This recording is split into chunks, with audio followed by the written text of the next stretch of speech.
Jo penso que unes altres fraccions interessants per recollir porta a porta podrien ser poda, voluminosos, tèxtil, oli usat. Tot i que nosaltres a la Conca ja fem aquesta recollida sota demanda, penso que de porta a porta no hi ha prou freqüència per poder fer aquesta recollida un dia a la setmana.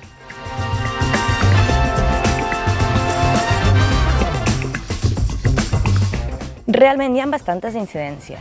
Cada vegada n'hi ha menys, al principi n'hi havia moltes més, ara la gent ja comença a saber el funcionament del porta a porta, però sempre n'hi ha. Llavors nosaltres les gestionem de la següent manera. L'operari de la recollida inspecciona el residu, si és incorrecte i deixa una pegatina amb l'error que hi ha en aquelles escombraries.